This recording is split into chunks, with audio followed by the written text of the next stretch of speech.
जय हिंद फ्रेंड्स, कैसे हैं आप सब। उम्मीद करते हैं आप सब बहुत अच्छे होंगे और अपनी तैयारी को बहुत ही अच्छे तरीके से कर रहे होंगे।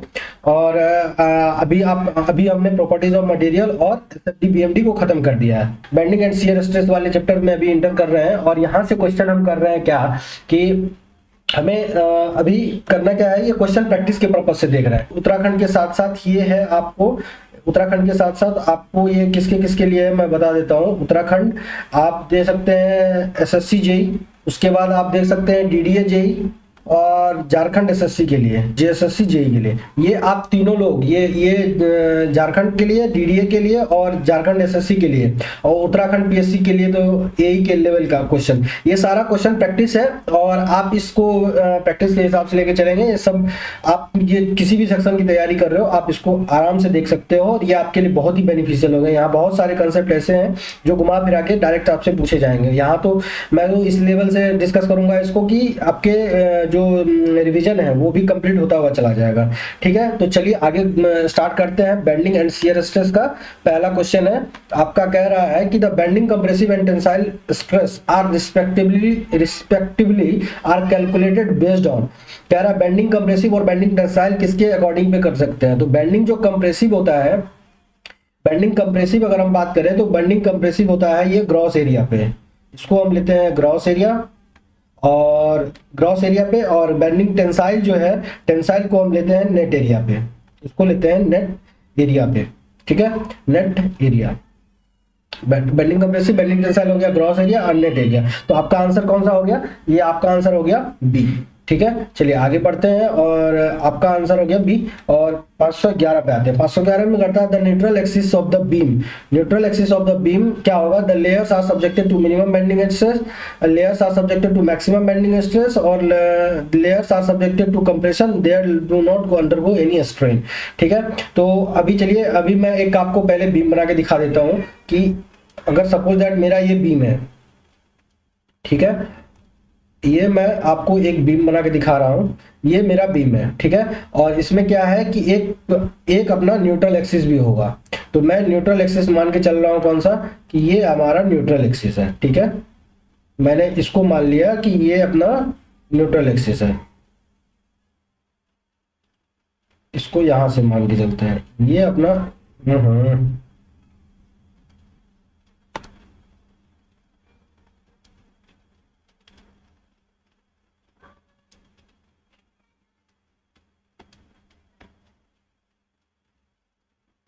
ये अपना बीम है और इसमें एक न्यूट्रल एक्सिस लेके चल लेते हैं हम, लाइन लिया, और ये अपना एक न्यूट्रल एक्सिस है।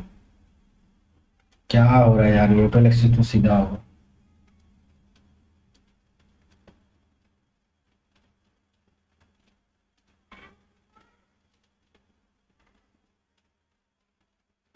चलिए, ये आपका एक न्यूट्रल एक्सिस हुआ।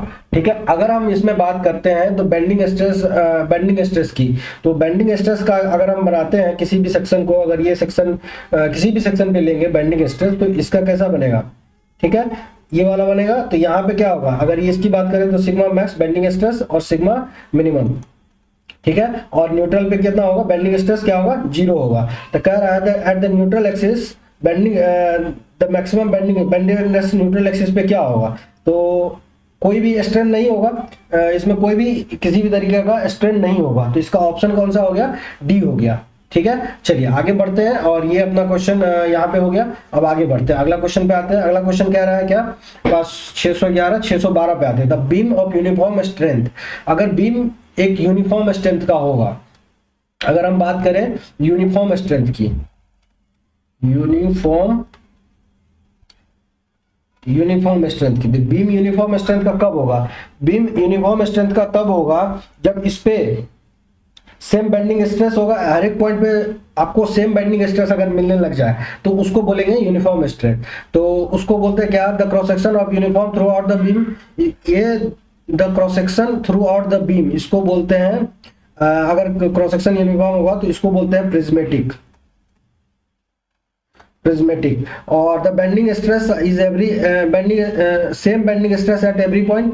इसका हो गया क्या? Same bending stress at every point. यही आंसर आपको हमने बताया अभी कि जहां पे अगर आपका बेंडिंग स्ट्रेस सेम होने लग जाए तो वही आपका ऑप्शन होगा। इसमें uniform through out the stress according to the same bending stress, same question है। चलिए आगे बढ़ते हैं, 612 613 पे आते हैं। ठीक है, 613, when the cantilever beam is loaded at its free end then the maximum compressive stress shall be। अगर कोई कैंटिलीवर बीम है, अगर ये कोई एक कैंटिलीवर बीम है, ठीक है, और मैं इसको क्या करता है कि ये एक पॉइंट लोड पे लोडेड है, तो इसका अगर मैं डिफ्लेक्टेड शेप बनाऊंगा तो डिफ्लेक्टेड शेप क्या बनाऊंगा, मैं डिफ्लेक्टेड शेप ये बनाऊंगा, यही बनाऊंगा।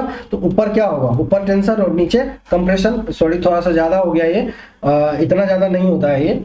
मैं आपको दोबारा से बना के दिखाता हूँ, ये हल्का सा होता है, मतलब आप समझ लो यहाँ पे क्या होगा, यहाँ पे कंप्रेशन होगा, टॉप फाइबर पे टेंशन होगा और बॉटम पे कंप्रेशन होगा। ये क्वेश्चन आपको आगे भी कई बार मिल जाएगा, तो आप इसको ध्यान में रखेंगे। तो बेंडिंग स्ट्रेस में यहाँ पे कंप्रेशन, यहाँ पे होगा क्या, कंप्रेशन। चलिए, when the cantilever beam is loaded at its free end then maximum compressive stress shall be developed। Maximum compressive stress कहाँ होगा, मैक्सिमम कंप्रेसिव स्ट्रेस होगा कहाँ पे, बॉटम ऑफ द फाइबर पे, bottom of the fibre, top of the fibre, neutral axis और centre of gravity. तो यहाँ पे कहाँ होगा, मैक्सिमम कंप्रेसिव स्ट्रेस पूछ रहा है, the maximum compressive stress develop at the bottom of the fibre, ये होगा बॉटम ऑफ द फाइबर। तो इसका आंसर क्या हो गया, इसका आंसर हो गया आपका ए। चलिए आगे बढ़ते हैं, 614 में आते हैं। 614 में कह रहा है आपको the bending equation. Bending equation क्या है, बेंडिंग इक्वेशन आपको बेंडिंग इक्वेशन बोला है, इसको फ्लेक्सर इक्वेशन भी बोलते हैं। बेंडिंग इक्वेशन को आप इसको फ्लेक्सरल फार्मूला भी बोल सकते हैं। इसको क्या बोल सकते हैं, फ्लेक्सर फार्मूला, फ्लेक्सर फार्मूला। ये क्या होता है, ये होता है m upon I equal to sigma by Y equal to E by R, ये होता है फ्लेक्सर फार्मूला। ठीक है, इसको इसमें क्या हो जाएगा, m upon I equal to sigma by Y equal to E by R, यही होता है इसका आंसर। इसका ऑप्शन कौन सा हो गया, इसका ऑप्शन हो गया आपको सी। चलिए 614 हो गया, 615 पे आते हैं। 615 पे कह रहा है the sample in a sample bending of the beam stress in the beam varies in a sample bending of beam the stress in the beam varies। stress कैसा होता है, स्ट्रेस इसमें देखिए, अगर यहाँ पे स्ट्रेस का बात कर रहा है ना इसमें, तो स्ट्रेस कैसा होगा, अभी आपको एक डायग्राम बना के दिखाया था आपको। स्ट्रेस क्या करता है, लीनियरली वेरी करता है, तो आपको क्या हो जाएगा, लीनियरली हो जाएगा। चलिए आगे बढ़ते हैं और अगला क्वेश्चन पे आते हैं। ठीक है, अगला क्वेश्चन कह रहा है आपको कि रेक्टेंगुलर बीम लोडेड ट्रांसवर्सली। अगर एक कोई आपका रेक्टेंगुलर बीम है, अगर मैं बात करूं, अगर ये आपका एक कोई रेक्टेंगुलर बीम है और ये ट्रांसवर्सली लोडेड कर दिया, तो maximum tensile stress develop, maximum tensile stress कहां पे डेवलप होगा, तो इसका डिफ्लेक्शन देख लीजिए, ये कैसा होगा, ये ऐसा डिफ्लेक्ट कर जाएगा। और इसमें क्या होगा, ये वाला ऐसा देखते हैं, ये स्ट्रेट लाइन होता है, ये स्ट्रेट लाइन होता है ना। चलिए इसको मैं दोबारा से कर देता हूँ। बेंडिंग वो भी एक आपका एजम्पशन भी यहाँ से कवर हो जाएगा, ठीक ना, आपका एजम्पशन कवर हो जाएगा यहाँ से। ये चला आ रहा है, ये कोई आपका बीम है, ठीक है। और इसके बाद अगर मैं इसके डिफ्लेक्शन की बात करूंगा तो मैं क्या देखूंगा कि ये यहाँ से जाएगा और ये यहाँ से जाएगा, ठीक। और ये क्या करेगा, यहाँ से यहाँ तक डिफ्लेक्ट कर जाएगा, फिर यहाँ से यहाँ तक ये डिफ्लेक्ट कर जाएगा। तो ऊपर में क्या आया, कंप्रेशन, और नीचे क्या आया, टेंशन। तो इस फेस पे तो टेंशन आया, लेकिन इस पे क्या आया, कंप्रेशन आया। तो इसमें क्या हो जाएगा, the rectangular beam loaded transversely then maximum tensile stress. Maximum tensile stress कहाँ पे डेवलप होगा, टेंशन कहाँ पे डेवलप हो रहा है, मैक्सिमम टेंसाइल स्ट्रेस डेवलप हो रहा है आपको बॉटम ऑफ द फाइबर पे, ठीक है, bottom of the bottom layer पे। तो इसको क्या बोलेंगे, इसका ऑप्शन हो जाएगा आपका बी। ठीक है, चलिए आगे बढ़ते हैं, अगले पे आते हैं। When the rectangular beam is loaded transversely then the maximum compressive stress. यही देखिए, ऊपर में टेंसाइल पूछा हुआ है, मैक्सिमम टेंसाइल स्ट्रेस पूछा हुआ है, और नीचे आपको पूछ लिया है क्या, नीचे पूछ लिया है आपको ये कंप्रेसिव स्ट्रेस। तो इसी में देख लीजिए कंप्रेसिव कहाँ पे हो रहा है, टॉप फाइबर पे। तो इस पे ऑप्शन पे आ जाइए, आपका एक क्वेश्चन से दो ऑप्शन हो रहा है टॉप फाइबर पे। 617 का आपका आंसर मारोगे, 617 का मारोगे टॉप फाइबर पे। 618 पे आते हैं, 618 पे करा the moment of inertia of a rectangular.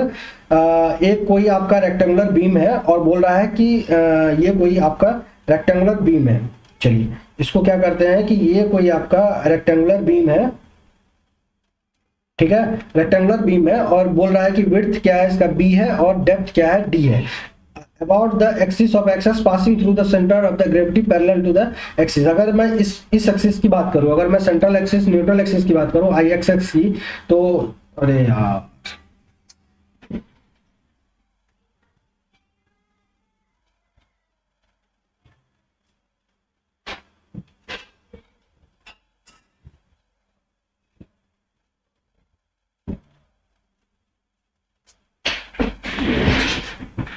इसमें बोल रहा है the moment of inertia of rectangular width beam, इसको मिटाइए, ये गड़बड़ हो गया।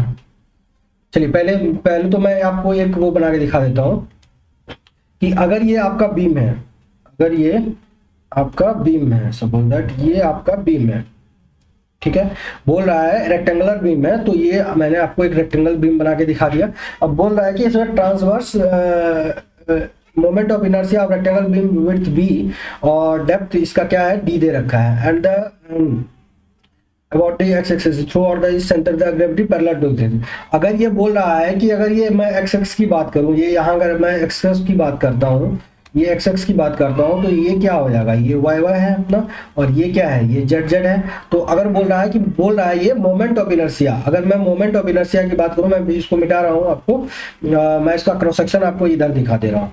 अगर ये आपका एक्स है, अगर ये आपका एक्स है, ये वाई है और ये आपका जेड है, तो बोल रहा है कि cross section moment of inertia about x x, इसका आप एक्स एक्स के अबाउट बता दीजिए।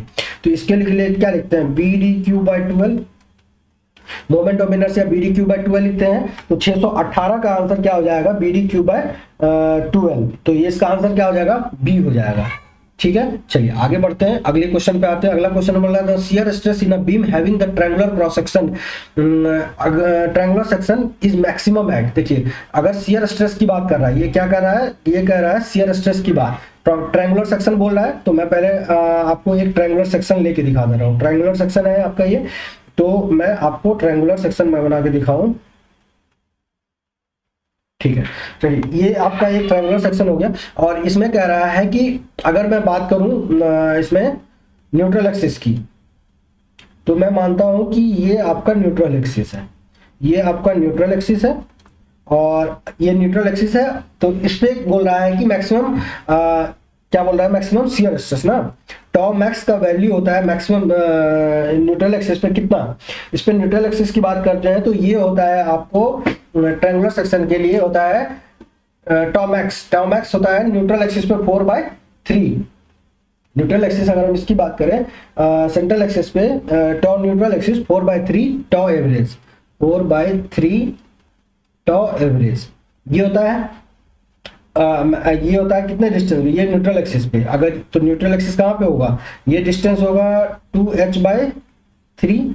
अगर ये डिस्टेंस h है, अगर ये यहाँ से यहाँ तक h है और यहाँ से यहाँ तक ये b है, मैं इसको अगर ये मान के चलता हूँ तो 2h/3 ये होगा, तो ये डिस्टेंस कितना हो जाएगा h/3, और ये हो गया टॉ मैक्स। और हम अगर हम h/2 और h/2 पे बात करें, अगर मैं h/2 और h/2 पे बात करूं, तो h/2 मान लेता हूं मैं कि ये हमारा h/2 होगा, h/2, और यहां से हमारा ये है h/2, बॉटम फाइबर h/2। तो इस पॉइंट पे अगर हम बात करें, इस पॉइंट पे बात करें हम अगर टॉमैक्स की, इस पॉइंट पे टॉमैक्स की बात करेंगे, तो टॉमैक्स कितना होता है, टॉमैक्स में एट मिड हाइट पे 3/2 यानी कि 1.5 बोल सकते हैं इसको, 1.5 3/2 टॉ एवरेज, टॉ मैक्स होता है ये। अगर मिड सेक्शन पे बात करेंगे तो मिड सेक्शन पे कितना होता है, मिड सेक्शन पे लिखते हैं हम 3/2 टॉ एवरेज, तो ये होता है, और 3/2 को 1.5 भी बोल सकते हैं, मतलब 1.5 भी बोल सकते हैं, ठीक है। तो इस ये हो गया कितना, टॉ max at neutral axis 4/3 toe average, और टॉ मैक्स एट मिड सेक्शन, अगर मिड सेक्शन की बात करें तो ये होता है 1.5 टॉ एवरेज। तो अब बोल रहा है the shear stress of the beam having triangular cross section the maximum at, maximum कहां पे हो रहा है, टॉ मैक्स मैक्सिमम, ये देखिए ये 1.5 है और ये कितना है, इसको मैं लिख सकता हूं 1.33 टॉ एवरेज, ये भी लिख सकता हूं। तो मैक्सिमम कहां पे हो रहा है, मैक्सिमम h/2 डिस्टेंस पे हो रहा है। तो इसका तो हम इसमें किसको मार्क करेंगे, इसमें मार्क करेंगे हम आपको न्यूट्रल एक्सिस के लिए 600 कितना है 619 में आप क्या आंसर मार्क कर दोगे, मिड डेप्थ में मार्क करोगे तो इसका आंसर हो जाएगा क्या, बी मिड डेप्थ। इसका आंसर हो जाएगा बी मिड डेप्थ पे। आप देख लो यहाँ से 1.5 है ये, और ये आपका 1.33, तो आप यहाँ से मिड डेप्थ पे ये कर दोगे, ठीक है। मिड डेप्थ पे करने के बाद चलिए आगे बढ़ते हैं। मैं थोड़ा पेन का ग्रेडियंट सही नहीं आ रहा है, अगर मैं इसकी बात करूं, हाँ ये ठीक है, ये ठीक है।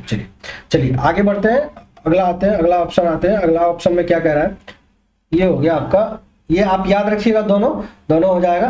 The ratio of maximum and average shear stress on a rectangular cross section, बोल रहा है रेशियो ऑफ मैक्सिमम और एवरेज का। अगर ये कोई रेक्टेंगुलर क्रॉस सेक्शन का ये बीम है, सॉरी ये सिर्फ लिया नहीं लगा है, अगर आपको बता के दिखाऊं कि ये अगर आपका ये रेक्टेंगुलर सेक्शन है, ठीक है, रेक्टेंगल है, तो इसमें कर रहा है कि the maximum shear stress on a rectangular cross section. तो अगर मैं इसकी बात करूं तो टॉ मैक्स का वैल्यू यहीं पे आता है। टॉ मैक्स कितना होता है, ये होता है 3/2 टॉ एवरेज। इसको क्या लिखते हो आप, 3 टॉ मैक्स इक्वल टू क्या लिखोगे, टॉ मैक्स की वैल्यू लिखें तो 1.5 इंटू टॉ एवरेज। तो ये क्या पूछ रहा है, maximum and average shear stress. तो मैक्सिमम बोल रहा है तो टॉ मैक्स बाय टॉ एवरेज क्या हो जाएगा, टॉ मैक्स बाय टॉ एवरेज की बात करें तो 1.5 और 3/2 कुछ भी लिखा होगा। तो यहाँ पे ऑप्शन में आपको पॉइंट में दे रखा है, तो इसको लिखिए क्या 1.5 टाइम्स लिखेंगे। तो चलिए आगे बढ़ते हैं। 620 का आंसर क्या हो गया आपका, 620 का आंसर हो गया आपका 3/2 यानी कि 1.5। तो 630 का आंसर हो गया आपका सी, ठीक है, 620 हो गया। चलिए इस क्वेश्चन को करते हैं। ये 621 पे आइए। 621 में कह रहा है the bending stress induce in a steel wire of modulus of elasticity. Modulus of elasticity आपको कितना दे रखा है, मॉडुलस ऑफ इलास्टिसिटी दे रखा है आपको, ये दे रखा है 100 इंटू 10⁻³ न्यूटन पर mm², ठीक है। And the diameter of 2 mm, तो वायर का डायमीटर आपको कितना दे रखा है 2 mm का, वायर का डायमीटर आपको दे रखा है 2 mm का। तो वायर का डायमीटर 2 mm का, तो 2/2 करेंगे तो 1 mm का हो गया। और रेडियस ऑफ ड्रम का कितना रेडियस दे रखा है आपको, बोल रहा है कि ड्रम का डायमीटर 2 मीटर है। तो 2/2 इंटू 1000 इक्वल टू 1000 mm हो जाएगा, ठीक है। चलिए अब इसको करते हैं कि अगर ये बोल रहा है मैक्सिमम बेंडिंग स्ट्रेस पूछ रहा है, तो m/i equal to sigma by y equal to E/r लगा सकते हैं। ये आपसे पूछा है, और आपको जो है E का वैल्यू पता है, R का वैल्यू पता है और Y का वैल्यू पता है। तो यहां से लिखेंगे क्या, sigma by y equal to E/r को कंपेयर करेंगे तो बेंडिंग मैक्सिमम स्ट्रेस क्या लिखेंगे, E/r इंटू वाई लिखेंगे, E/r इंटू वाई लिखेंगे। चलिए ठीक है, E का वैल्यू आपको दे रखा है कितना, maximum bending stress sigma max की बात करें तो E का वैल्यू दे रखा है 100 into 10⁻³ divide by radius of drum दे रखा है 1000 mm, ये न्यूटन पर mm² में है, और ये नीचे वाला भी क्या है mm² में है, और इंटू y का वैल्यू पूछ रहा है, तो y का वैल्यू कितना दे रखा है 1 mm में दे रखा है, ठीक है। तो ये हो गया 1 mm में, ठीक है। तो चलिए आगे बढ़ते हैं। न्यूटन पर mm² और 1000 ये mm में है, 1000 रेडियस mm में है, mm² में नहीं है, mm में है, ठीक है। तो चलिए अब इसका क्या करेंगे, अब इसको काट पीट कर दीजिए। mm से mm गया, और आपको 1000 से 1000 गया, तो सिग्मा मैक्स का वैल्यू क्या लिखोगे, सिग्मा मैक्स लिखोगे 100 न्यूटन पर mm²। ये आ जाएगा आपका सिग्मा मैक्स का वैल्यू, ठीक है। सिग्मा मैक्स का वैल्यू आया 100। चलिए अब ऑप्शन मैच कर लीजिए। इसमें ऑप्शन में कौन सा आ जाएगा 100, दैट इज ऑप्शन आपका बी हो रहा है, ठीक है। ऑप्शन आपका बी हो गया, ऑप्शन बी, ठीक है। चलिए आगे बढ़ते हैं। ऑप्शन बी 100 हो गया। 622 पे आइए। The maximum magnitude of the shear stress induced maximum magnitude of shear stress due to the shear force F rectangular section of the area of the neutral axis। देखिए रेक्टेंगुलर सेक्शन बोल रहा है ना ये, तो आप एक रेक्टेंगुलर सेक्शन बना लीजिए और फिर उसका मैक्सिमम शियर स्ट्रेस लिख दीजिए। तो जैसे कि आपको मैक्सिमम रेक्टेंगुलर सेक्शन लिख लेते हैं, तो ये आपका एक रेक्टेंगुलर सेक्शन है, ठीक है। और इसको बोल रहा है कि मैक्सिमम शियर स्ट्रेस बताइए। Maximum shear stress at neutral axis की बात करें हम, तो यहाँ पे इसके लिए क्या लिखते हैं, मैक्सिमम शियर स्ट्रेस टॉ मैक्स का वैल्यू अगर टॉ मैक्स लिखे तो कितना लिखते हैं 1.5 टॉ एवरेज, और टॉ मैक्स को और क्या लिख सकते हैं, टॉ मैक्स को लिख सकते हैं 3/2 इंटू टॉ एवरेज को लिखते हैं क्या, shear force by area, shear force by area.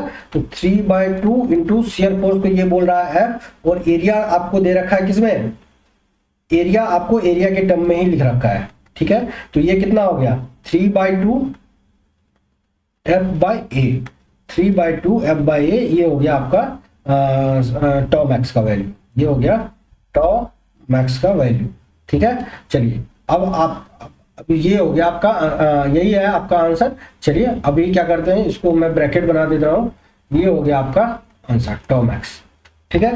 तो 622 का आंसर आप क्या मार्क करोगे, 622 में आप देख लो, 622 में 3F/2A हो जाएगा, 3F/2A, तो यानी कि ऑप्शन कौन सा हो गया, ऑप्शन हो गया आपका ये सी। 622 का हो गया कितना, 622 का सी ना, 3F/2। चलिए ठीक है, आगे बढ़ते हैं, 623 पे आते हैं। 623 में क्या कहता है, which of the following pre-stress which of the following represents the beam having maximum bending stress at all the cross section। maximum bending stress at all the cross section, maximum bending stress हर एक cross section पे कहाँ होगा, beam of maximum bending stress at all the cross section, यहीं से पढ़ लीजिए।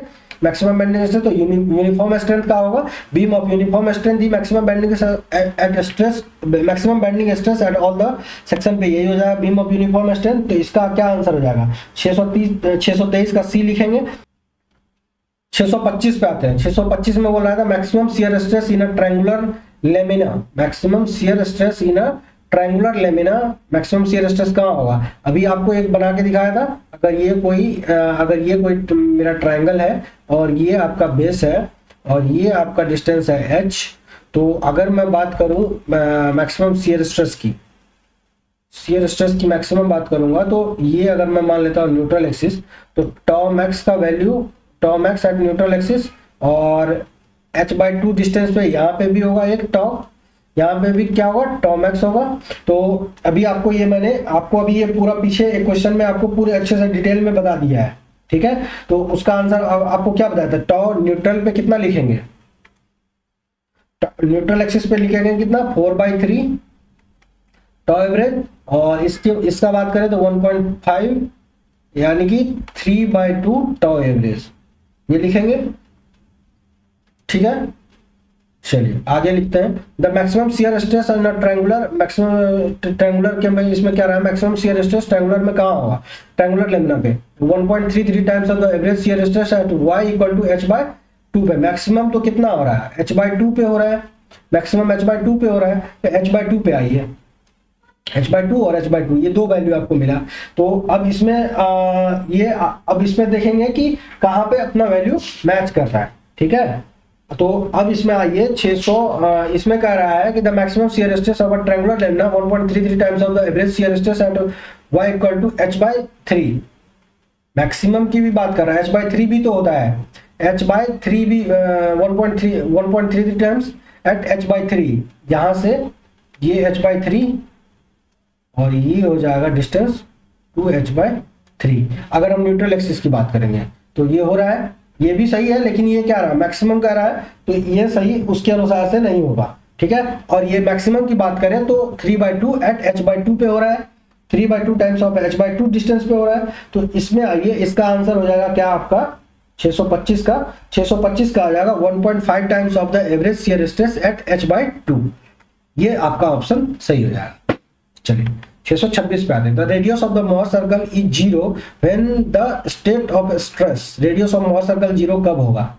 तो radius के लिए हमको पता है, लिखते हैं क्या sigma x minus sigma y/2 का होल स्क्वायर प्लस टॉ xy स्क्वायर, ठीक है। तो कह रहा है कि रेडियस को 0 करिए, बोल रहा है रेडियस जीरो कब होगा, रेडियस जीरो तब होगा जब बीम पे शियर स्ट्रेस इसका वैल्यू जीरो हो रहा होगा और एक्स और वाई। तो अब इसको हम बात करें तो रेडियस इक्वल टू जीरो करना है, तो ये जीरो हो गया, तो ये क्या हो गया sigma x minus sigma y by 2 का होल स्क्वायर। तो ये क्या हो गया sigma x equal to sigma y, मतलब sigma x equal to sigma y का मतलब क्या होगा, बीम होगा अगर ये सिग्मा लग रहा होगा तो अपोजिट साइड पे भी सिग्मा ही लग रहा होगा। अब इसका अगर रेडियस निकालिएगा आप तो देख लो सिग्मा माइनस सिग्मा बाय 2 का जीरो और विदाउट प्लस, ये प्लस हो जाएगा प्लस जीरो, तो ये यहाँ से आपको रेडियस ऑफ सर्कल क्या मिला, जीरो मिला, मतलब ये हमारा सही है। तो क्या होगा मैक्सिमम, अब इसमें आ गया shear stress zero, pure shear condition में नहीं होगा। प्योर शियर की कंडीशन में क्या होता है, प्योर शियर की कंडीशन में होता है सिग्मा 3 जीरो होता है और सिग्मा 3 का वैल्यू जीरो ले लेते हैं, यानी कि सिग्मा जेड का वैल्यू जीरो ले लेते हैं। Tau z x tau z y equal to zero लेके चलते हैं, ठीक है प्योर शेयर केस में। और प्योर शेयर में इसमें सिग्मा P1 इक्वल टू आता है प्लस टॉ और सिग्मा P2 इक्वल टू आता है माइनस टॉ, यही आता है। और तो इसमें हम बात करते हैं प्योर शेयर केस में नहीं होता है the no shear but identical no shear stress but identical direct stress in mutually perpendicular direction, there is no shear stress but equal direct stress on opposite in nature, opposite in nature नहीं same tensile nature का होगा। तो ये हो जाएगा, इसका answer हो जाएगा आपका क्या, इसका ऑप्शन हो जाएगा आपको सी, ठीक है। चलिए आगे बढ़ते हैं और 626 का हो गया, 626 के बाद 627 पे आते हैं, ठीक है। तो 626 का हो गया आंसर सी। 627 पे आइए, 627 में कह रहा था maximum shear stress across a circular cross section. अगर एक सर्कुलर क्रॉस सेक्शन है, बोल रहा है कि अगर ये मैक्सिमम एक क्रॉस सेक्शन सर्कुलर सेक्शन की हम बात करें, अगर ये सर्कुलर सेक्शन हमारा ये है, बोल रहा है कि मैक्सिमम शियर स्ट्रेस की बात करो। अरे यार चलिए ये सर्कुलर है और इसमें बोल रहा है कि मैक्सिमम शियर स्ट्रेस की बात करो। तो अगर मैं मान लूँ ये न्यूट्रल एक्सिस है और मैं इसका डायग्राम बना दूंगा आपको शियर स्ट्रेस वाला डिस्ट्रीब्यूशन डायग्राम, तो यही बनेगा। और इसकी बात करें तो इसको सर्कुलर सेक्शन के लिए अगर मैं इसकी बात करूं तो इसमें क्या लिखते हैं, इसमें लिखते हैं सर्कुलर क्रॉस सेक्शन है ना, हाँ सर्कुलर क्रॉस सेक्शन में टॉमैक्स का वैल्यू कितना लिखते हैं, ये आ जाएगा टॉमैक्स, और टॉमैक्स इक्वल टू 4/3 टॉ एवरेज लिखते हैं, ठीक है 4/3 टॉ एवरेज। तो 4/3 एवरेज शियर स्ट्रेस, और एवरेज शियर स्ट्रेस को भी लिख सकते हैं, एवरेज शियर स्ट्रेस को क्या लिखते हैं, shear force divide by area लिख सकते हैं, या फिर shear force by π/4 circular cross section या π/4 और d² ये भी लिख सकते हैं। एवरेज शियर स्ट्रेस का वैल्यू ये लिख के चलेंगे, ठीक है। तो 627 का आपका यहाँ से आंसर क्या हो रहा है, 627 का हो रहा है 628 पे आएंगे। A beam of triangular cross section is subjected to the shear force 50 kilonewton. The base width of the section 250 mm and height is 200 mm. Then placed with the base at horizontal, then the shear stress at neutral axis पे, ठीक है। तो shear stress at neutral axis पे बोल रहा है, तो पहले मैं क्या करता हूँ आपको एक ट्रायंगल बना के दिखाता हूँ, और ये बोल रहा है कि बेस क्या है, हॉरिजॉन्टल क्रॉस सेक्शन पे है, ठीक है। तो ये चलिए आपका ये हो गया आपका ट्रायंगुलर, ये हो गया आपका ट्रायंगल, और बेस कहाँ है, हॉरिजॉन्टल पे है, तो ये आपका हॉरिजॉन्टल होगा, ये है हॉरिजॉन्टल, ये हो जाएगा आपका हॉरिजॉन्टल।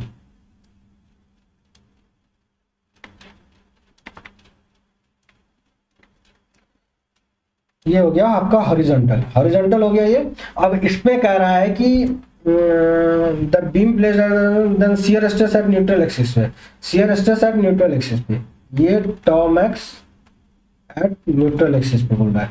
टॉमैक्स एट न्यूट्रल एक्सिस पे क्या बोला, टॉमैक्स एट न्यूट्रल एक्सिस पे आपको अभी पिछले वाले क्वेश्चन में आपको मैंने बता रखा है कि अगर ट्रायंगुलर सेक्शन होगा और न्यूट्रल एक्सिस की बात करेंगे तो 4/3 टॉ एवरेज होगा।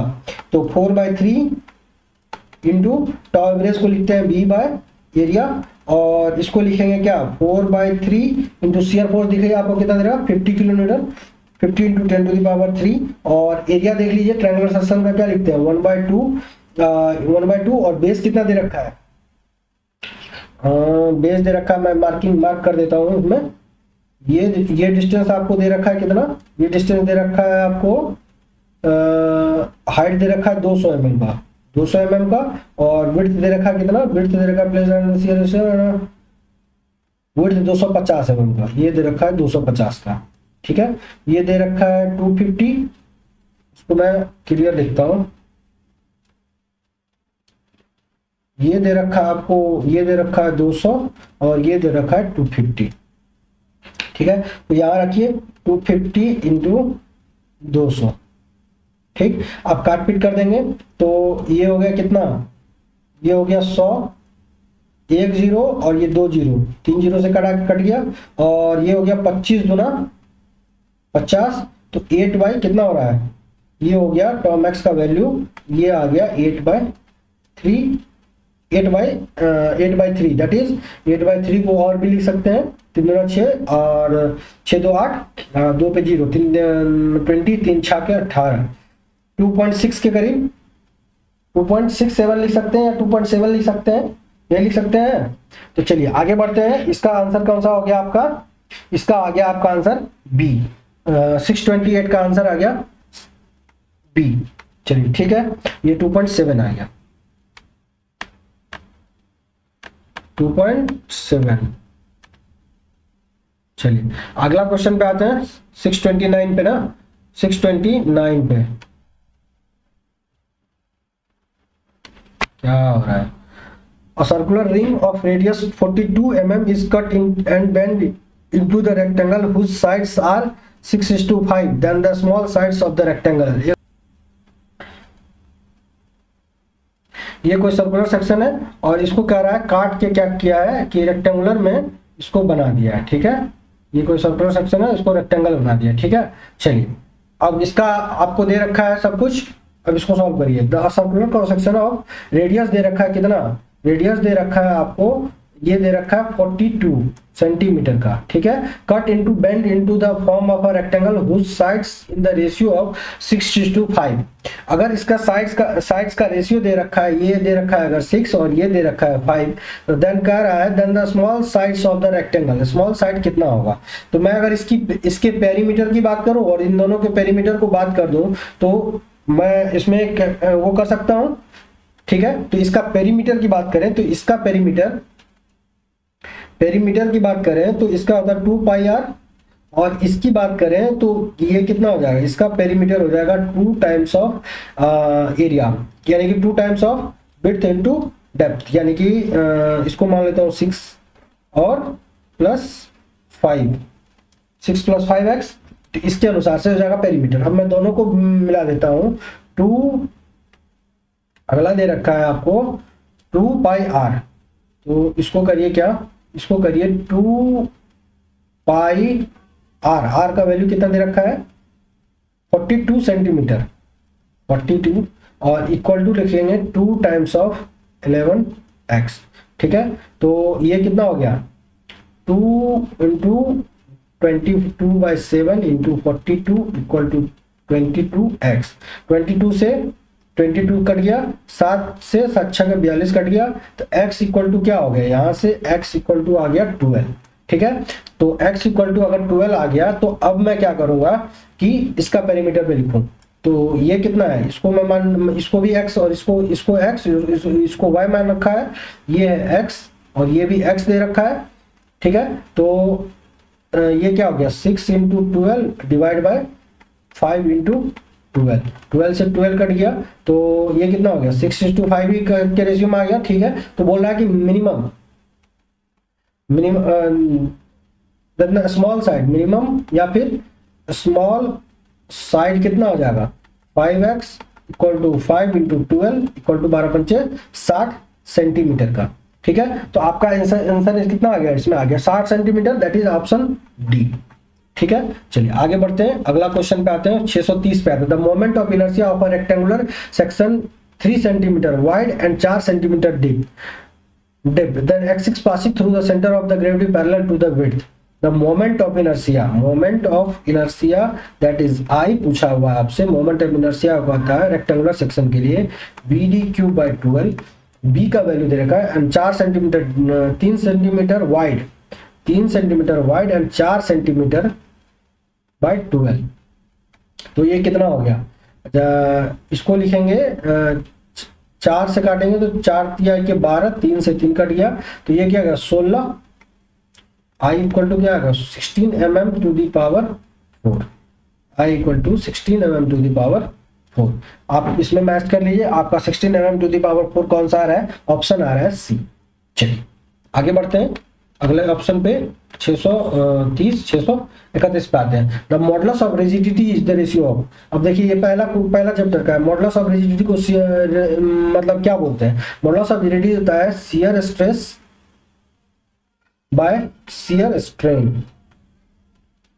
Shear strain, modulus of rigidity shear stress bye shear strain. इसको 5xy और कई बार आपको मिल जाएगा टॉ बाय इस फॉर्म में भी आपको लिखा हुआ मिल जाएगा। ठीक है, तो अब यहां से आप देख लीजिए क्या बोल रहा है, linear stress by linear shear stress bye shear strain का रेशियो है, तो आपका आंसर क्या हो जाएगा? Shear stress bye shear strain, that is option D. चलिए आगे बढ़ते हैं 631 632 पे आते हैं। The bending equation is truly applicable for, bending equation is truly applicable for hinge span with constant moment, shear span और डक्टाइल मटेरियल।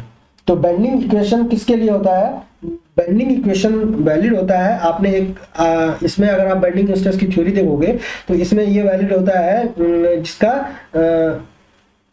ये होता है डक्टाइल मटेरियल के लिए, डक्टाइल मटेरियल के लिए। और Young's modulus in compression equal to Young's modulus in tension. Young's modulus compression Young's modulus tension के बराबर होता है, उसके लिए होता है। तो ये किसके लिए वैलिड होता है? डक्टाइल मटेरियल के लिए। ठीक है, तो इसका आंसर क्या हो जाएगा? ये हो जाएगा, इसका आंसर हो जाएगा आपका डी। ठीक है, ये हो जाएगा डक्टाइल मटेरियल के लिए। तो इसमें क्या है? Young's modulus of the tension and compression में क्या होता है? बराबर होता है, तो यही होगा इसका आंसर। ये एक एजम्पशन भी है। 633 पे आएंगे। The ratio of moment of inertia of extreme fibre distance is, ratio of moment of inertia, ratio of moment of inertia to extreme fibre distance, moment of inertia to extreme fibre distance I by Y. इसको तो section modulus बोलते हैं, इसको Z बोलते हैं। इसको क्या बोलते हैं? Section modulus, section modulus. तो इसका ऑप्शन क्या कौन सा हो जाएगा? इसका आंसर आ जाएगा आपका सी। चलिए आगे बढ़ते हैं, इसका ऑप्शन हो गया सी। चलिए 633 634 पे आते हैं। 600 तो मैक्सिमम शियर स्ट्रेस इन rectangular section, maximum rectangular section में कितना बताया था? टॉ मैक्स का वैल्यू आपको कई बार बता रखा है 3/2, टॉ एवरेज 3/2 है मैक्सिमम शियर स्ट्रेस। तो और यहाँ पे टॉ, इसको क्या लिख सकते हैं? 3/2 shear force by area into D, 3b by BD लिख सकते हैं, 3b बाय BD। तो इसका आंसर क्या हो जाएगा? तो इसका आंसर हो जाएगा आपको 1.5 टाइम्स होगा, इसका आ जाएगा 3b by BD, 3b bye 2BD ना, 3b बाय 2BD। तो इसका आंसर मैच कर रहा है कौन सा? इसका ऑप्शन मैच कर रहा है सी। चलिए आगे बढ़ते हैं, अगले क्वेश्चन पे आते हैं। 634 635 पे आते हैं। 634 हो गया ना, 634 635 पे आते हैं। और circular shaft is subjected to a torque. अगर एक सर्कुलर शाफ्ट है और इसमें कह रहा है कि अगर इसमें टॉर्जन लगा दे, क्योंकि मैं शाफ्ट बना के पहले आपको दिखाता हूँ, पहले मैं आपको शाफ्ट बना के दिखाता हूँ।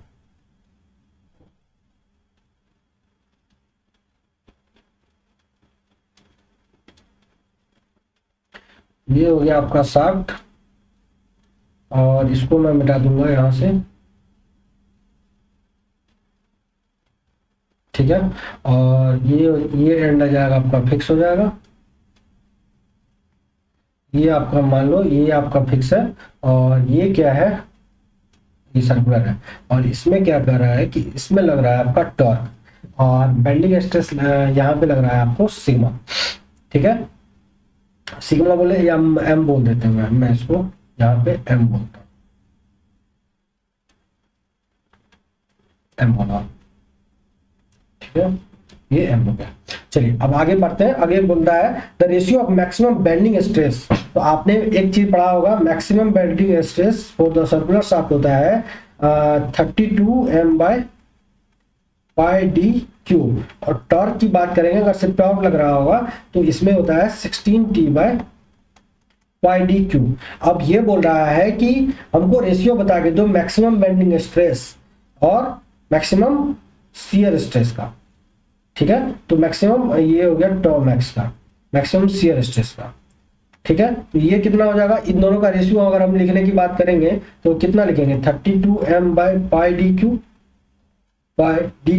Divide by 16T/πd³। तो इसको क्या लिखेंगे 32M/πd³ इंटू πd³/16T। तो dq से dq कट गया और ये 16 से 2 मरतबे ये कट गया, तो ये क्या हो गया 2M/t, 2M/t हो गया, ठीक है। ये t नहीं कटेगा, t आपका, ये t आपका बचा रहेगा। यहाँ 16T है तो इसको लिख दीजिए 16T, 16T। अरे यार मैं t को काट दे रहा हूँ, t नहीं कटेगा 16 कटेगा।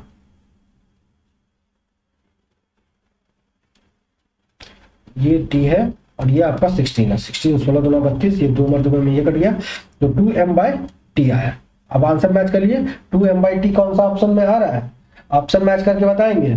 635, 635 का ये हो जाएगा आपका आंसर सी, 2M/t, ठीक है। चलिए आगे बढ़ते हैं।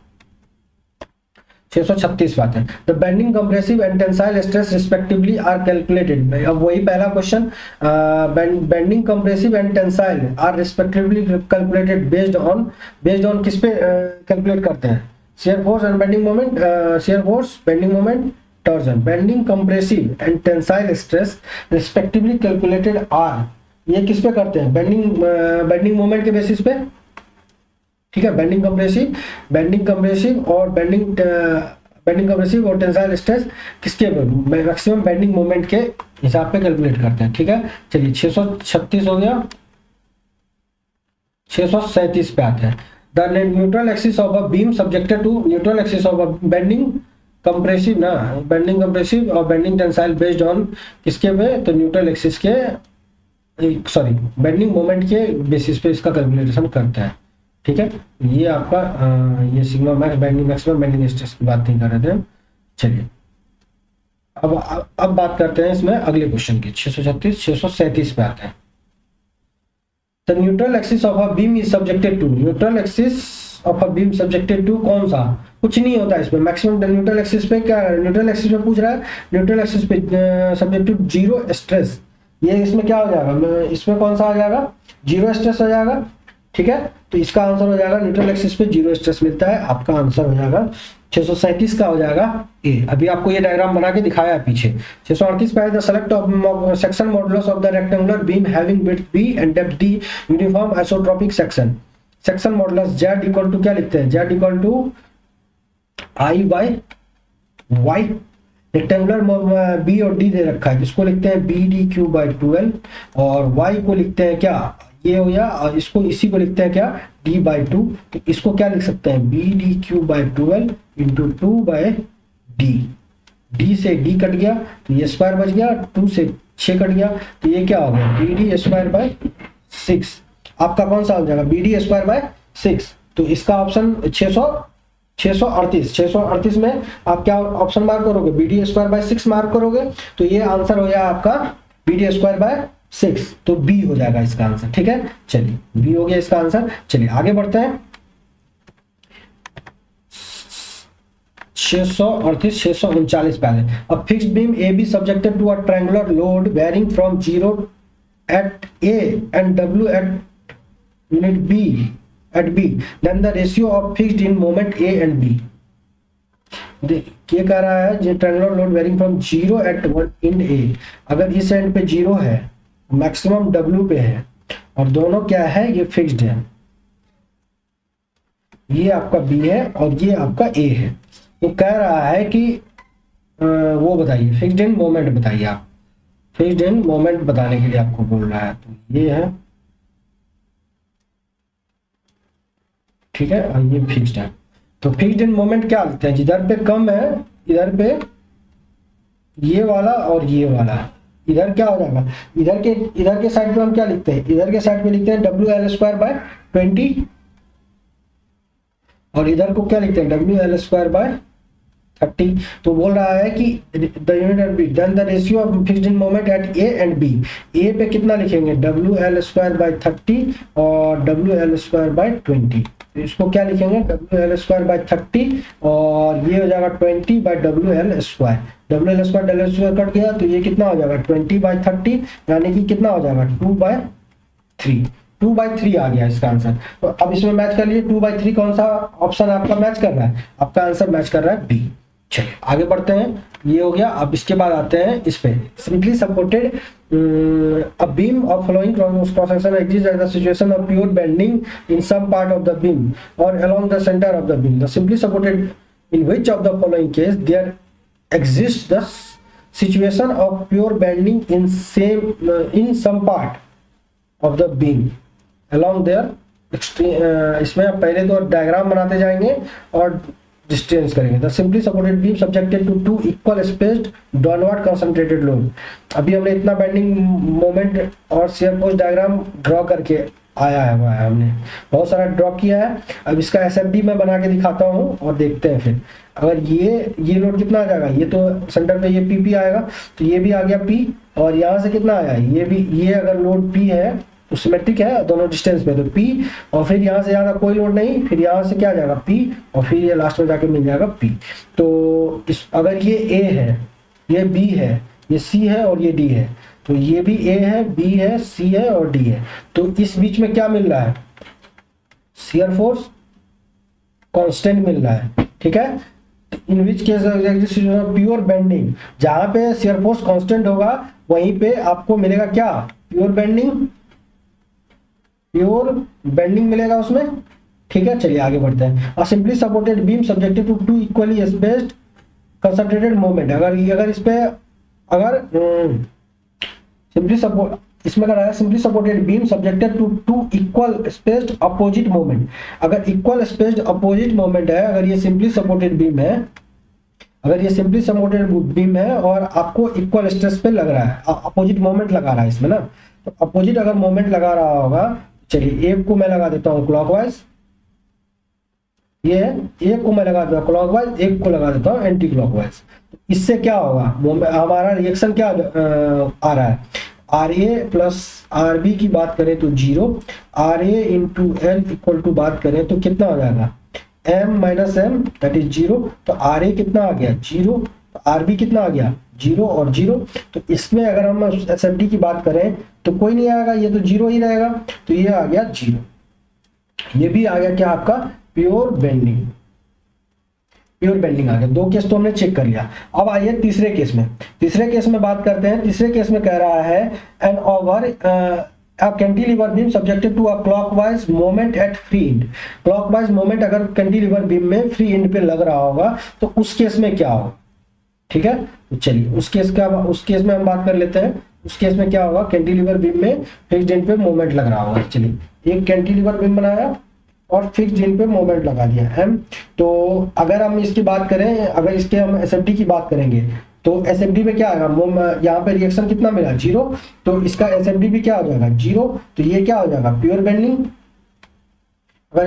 अगर शियर फोर्स कांस्टेंट है तो वहां पे प्योर बेंडिंग होता है, ये हो गया प्योर बेंडिंग। चलिए आगे बढ़ते हैं और चौथे ऑप्शन पे आते हैं। The overhang beam with both side equal overhang subjected to a different concentrated load at the both at the frames.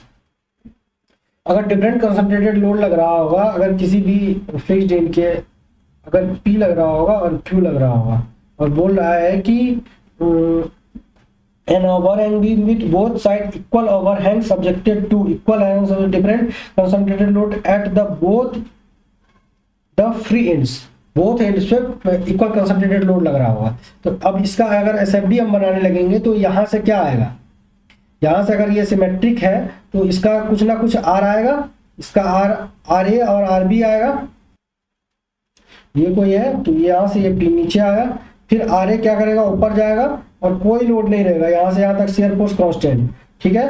और फिर क्या कर रहा है कि आपको आर क्यू यहाँ पे क्या होगा, यहाँ तक जाएगा लोड और इसके बाद क्या करेगा, बढ़ता रहेगा, फिर यहाँ से क्या करेगा, बढ़ेगा और लास्ट में जाके क्या करेगा, क्यू आके आपको मिला देगा इसमें।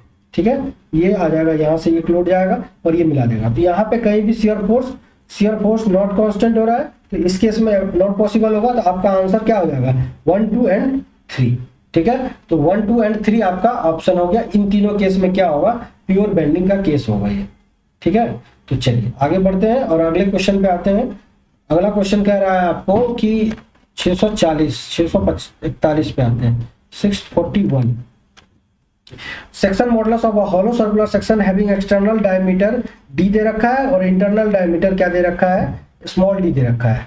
अगर ये कोई सर्कुलर क्रॉस सेक्शन है, मैं इसको, क्या हो रहा है ये यार, पेन फंस जा रहा है।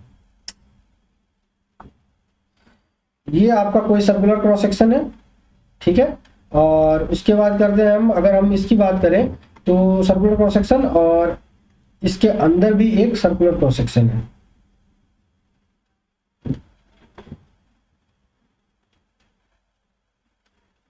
ठीक है, और इसका बोल रहा है कि इसका जो आउटर डायमीटर है ये कैपिटल डी है और जो इनर डायमीटर है वो डी है।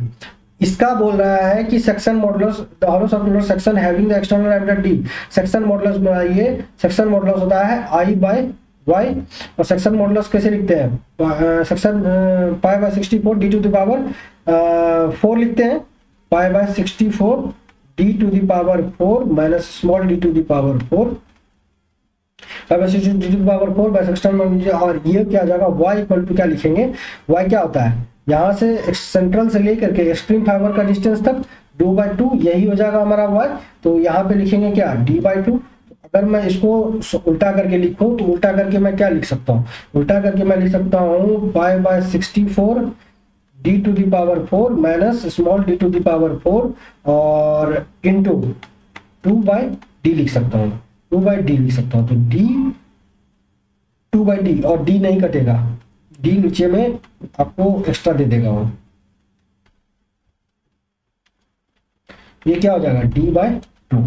तो अब आइए, तो 2/d ना, ये हो जाएगा 2/d। चलिए अब इसको मिटाइए, हाँ अब क्या कटेगा, ये कट जाएगा आपका, कौन सा वैल्यू कट गया, 264 कट गया, ये कितना बच गया 32 मरतबे, ये हो जाएगा कितना, pi by 32 D to the power 4 minus D to the power 4 by D, pi by 32 D to the power 4 minus D to the power 4 by D. ये आ जाएगा आपका आंसर। ये आंसर कौन सा मैच कर रहा है, ये answer pi by 32 D to the power 4 minus small D to the power 4, ये आ गया आपका आंसर सी में। ठीक है, चलिए आगे 641 का आंसर हो गया सी।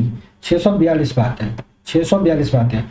Value of elastic section modulus of a given section about the horizontal centroidal axis.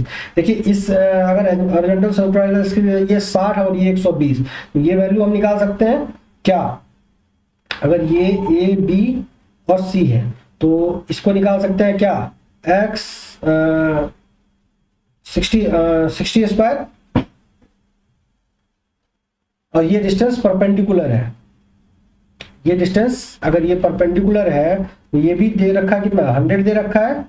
ठीक है, तो ये कितना आ जाएगा 100 इक्वल टू, इसको मैं लिख सकता हूँ 100 equal to 60 square, 100 equal to मैं इसमें तो लिख सकता हूँ ना कि 100 का स्क्वायर इक्वल टू 60 का स्क्वायर प्लस x का स्क्वायर।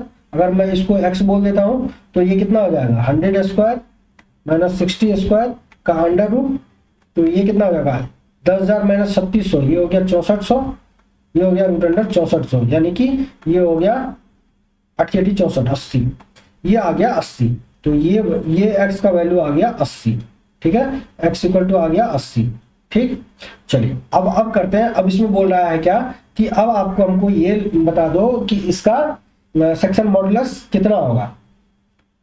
तो z इक्वल टू इसमें हमको लिखना है, इस केस में हम z लिखते हैं क्या, z लिखते हैं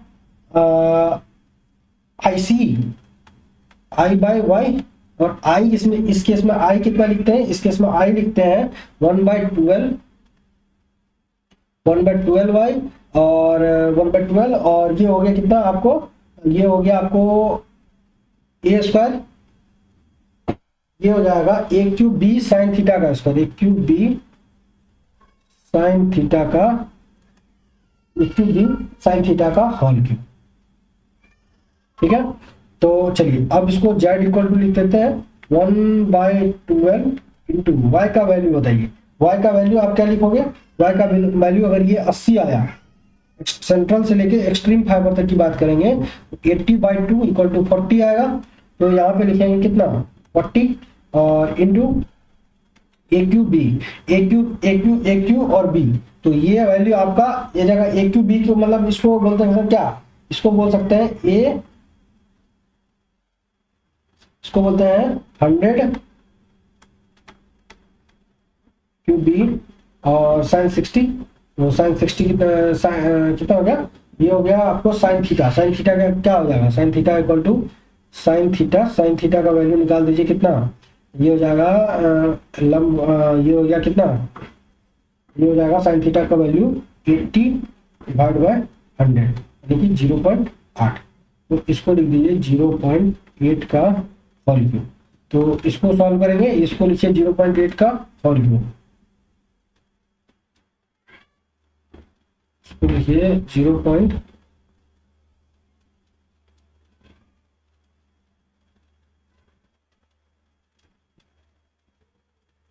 का होल क्यूब। अगर हम इसको सॉल्व करते हैं तो इसको सॉल्व करने के बाद हमें मिलता है कितना, ये ऑप्शन आता है हमें 6400, ठीक है, ये मिलता है हमें 6400, तो आपका आंसर कौन सा मैच कर रहा है, इसका 642 का आंसर मैच कर रहा है डी।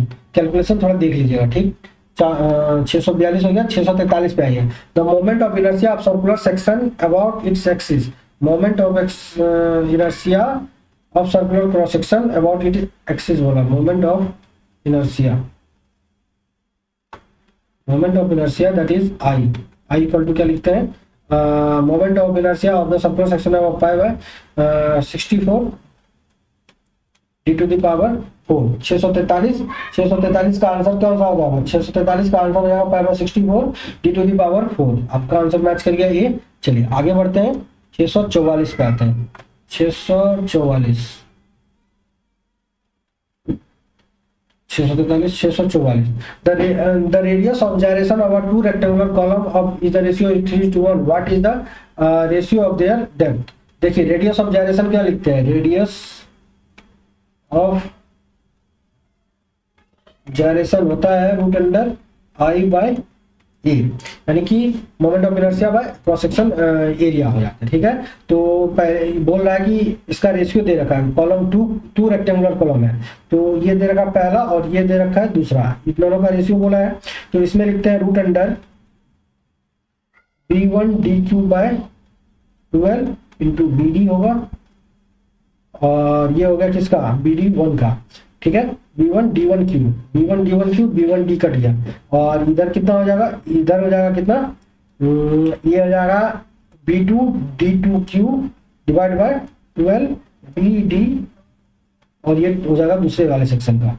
इसको हम क्या लिखेंगे, इसको लिखेंगे bd से कट गया, तो ये क्या हो जाएगा b1 d क्यूब, b1 से तो b1 कट गया, और d1 से d1 का क्यूब और d1 कट गया, तो यहां बच गया कितना, यहां बच गया d1 स्क्वायर डिवाइड बाय 12 और divide by root under d2 square by 12, ये बच गया। अब अगर मैं अब इसको सॉल्व करूं तो ये क्या बच जा रहा है, ये ऑप्शन ये बच रहा है आपको रूट अंडर d1 का स्क्वायर बाय d2 का स्क्वायर, d1 का स्क्वायर बाय d2 का स्क्वायर का रूट, इसको ऐसा लिख सकते हैं, और इक्वल टू ये रेशियो दे रखा है आपको, ये दे रखा है ना, ये दोनों का रेशियो दे रखा है आपको कितना 3:1, 3:1 इक्वल टू ये रखिए, तो ये 3:1 इक्वल टू ये रखिए, तो आपको क्या मिला, इसको हटाइए, इसको हटाइएगा तो ये कितना हो जाएगा, ये रूट है स्क्वायर जाएगा, तो ये 9/1 इक्वल टू क्या हो जाएगा, 9/1 इक्वल टू हो जाएगा d1 बाय d2, और या इसको डायरेक्ट भी तो लिख सकते हैं, ये स्क्वायर स्क्वायर तो कट ही गया ना। क्या हो रहा है यार,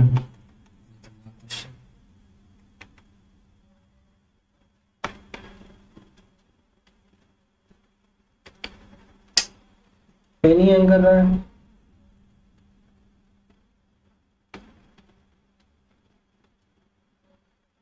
तो मैं इसको ऐसा भी लिख सकता हूँ, पेन को क्या हो गया, इसको मैं ऐसा भी लिख सकता हूँ,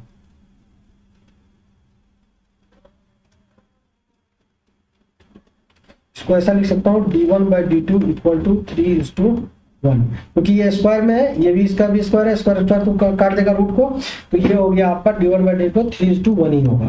3:1 आपका आंसर कौन सा मैच कर गया, 644।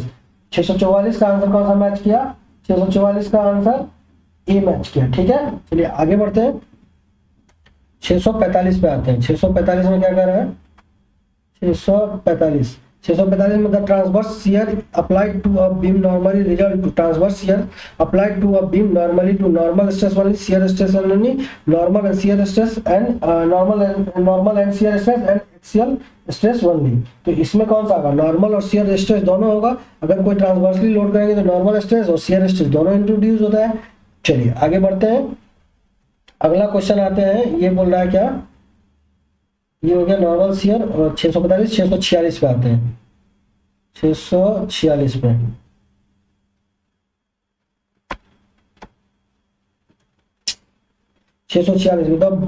The following shear stress distribution profile belongs to which of the following. ये स्ट्रेस डिस्ट्रीब्यूशन, या तो अगर मैं रेक्टेंगुलर सेक्शन का बनाऊं तो भी यही आता है, सर्कुलर सेक्शन का बनाऊं तो यही आएगा। इधर से टॉर्च मारिएगा तो जितना ये एरिया जाएगा उतना ही ये कवर जाएगा और पैराबोलिक डिस्ट्रीब्यूशन हो जाएगा।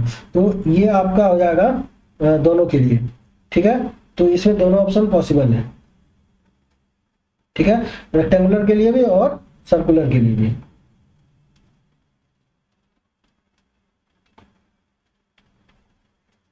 ठीक है, तो इसमें ऑप्शन 646 में आएंगे। 646 में आपको क्या बोल रहा है, 646 का आंसर कौन सा है, 646 का आंसर हो जाएगा C, rectangular and circular cross section. ठीक है, चलिए आगे बढ़ते हैं। 646 हो गया, 647 पे आते हैं। 647 में क्या कह रहा है, the radius of gyration of a section area of a moment of inertia, radius of gyration of section of area A and the moment of inertia of the axis from the axis, radius of gyration √I/A होता है। तो इसका answer कौन सा हो जाएगा, सी हो जाएगा। अभी आपको बता क्या है, चलिए। A rectangular cross section having the horizontal base ratios of the shear stress at mid height and the section of the shear stress at the neutral axis is, for a triangular cross section, for a triangular section horizontal base ratio and the shear stress at mid height, triangular cross section के लिए बोल रहा है ना, triangular cross section के लिए बोल रहा है, section the shear stress at neutral axis पे। तो आपको tau max at neutral axis पे आपको ये पूछ रहा है कि तो क्या होगा। Tau max at neutral axis पे हमने आपको बता रखा है कि कितना होता है, इसमें 4/3 होता है।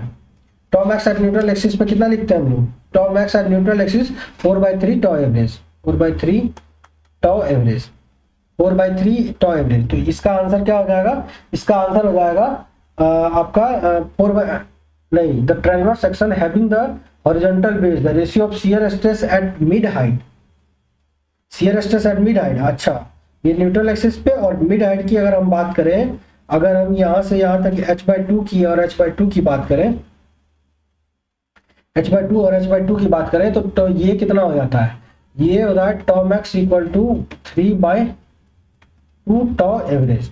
ठीक है, तो चलिए अब कर रहा है कि रेशियो ऑफ मिड हाइट पे, तो मिड हाइट पे कितना होता है 3/2 टाउ एवरेज डिवाइड बाय, और ये हो जाएगा neutral axis 4/3 tau average, tau average से टाउ एवरेज कट गया तो 3/2 इंटू 3/4 दैट इज 9/8। तो 9/8 कहाँ मिल रहा है आपको, 9/8 मिल रहा है आपको ऑप्शन नंबर सी में। ठीक है, तो ऑप्शन हो गया आपका इसका सी। चलिए 550 और last question, the average shear stress to a maximum shear stress of a circular cross section. Circular cross section में एवरेज और मैक्सिमम, इसका टॉ मैक्स को क्या लिखते हैं, टॉ मैक्स लिखते हैं 4/3 टॉ एवरेज, टॉ एवरेज तो बोल रहा है टॉ मैक्स